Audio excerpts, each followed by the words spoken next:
اور نہ تمہارا غصہ۔ زندگی میں ایک غلطی کی میں نے، تم نے مجھے وہ بھی معاف نہیں کی۔ رومی کا ورلنگ درویش ہونے کے باوجود تم ساری دنیا کے لیے رحم اور درگزر تھے، میرے لیے کیوں نہیں ہوئے؟ میں نہیں رہوں گی تب آؤ گے تو کیا فائدہ؟ اتنے خط، اتنی منتیں میں نے کب کسی کی ہیں، مگر تم سے کی ہیں تو مجھے اس کا رنج نہیں۔ تمہارے ساتھ زیادتی بھی تو بہت بڑی کی تھی نا میں نے۔ یہ سارے خط جو میں نے تمہیں لکھے ہیں، یہ میرے پچھتاوے کے گواہ ہیں، صرف یہ کاغذ ہی ہیں جن پر اپنا دل کھول کر رکھ سکتی ہوں، اور یہ میرا غم جھیل لیتے ہیں۔ جو میں کر بیٹھی ہوں وہ کسی کو سنا سکتی ہوں میں۔ کسی کے پاس اتنا وقت ہے کہ وہ میری اور تمہاری محبت کا قصہ سنے، اور پھر جدائی کی داستان۔ محبت کی ہر کہانی کو لوگ من گھڑت کہتے ہیں یا پھر نادانی۔ بس ایک میں ہوں جو اب بھی اس پر یقین کیے بیٹھی ہوں۔ پتہ نہیں یہ صحیح ہے یا غلط، پتہ نہیں نادانی ہے یا حماقت، پر جو بھی ہے یہ میری جان لے گئی، تمہاری خطا کار جہاں۔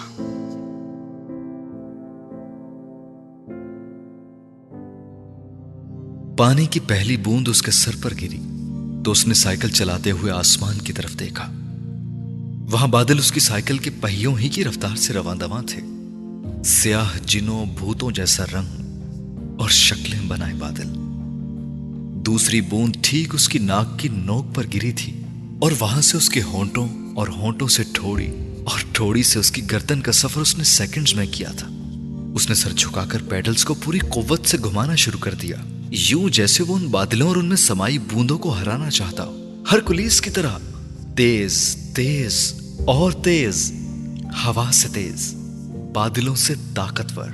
اس کی سائیکل اس پگڈنڈی پر ہچکولے کھاتی چلتی جا رہی تھی جو سبز کھیتوں کے بیچوں بیچ گزرتی اب اس وسیع علاقے پر پھیلے درختوں کے جھنڈ میں داخل ہو رہی تھی جہاں وہ جانا چاہتا تھا۔ بادل اور بارش اس کا تعاقب کر رہے تھے، یا کم از کم اسے ہی ایسا لگ رہا تھا، اور وسیع و عریض علاقے پر پھیلے ہوئے بلند درختوں کے اس جنگل میں داخل ہوتے ہی اسے لگا جیسے وہ بادلوں کو شکست دے آیا تھا۔ وہ اس جنگل کے سامنے سے روز گزر کر سکول جایا کرتا تھا، بلکہ اس کے ساتھ ہی سکول کے سارے بچے روز ہی وہاں سے گزرتے تھے۔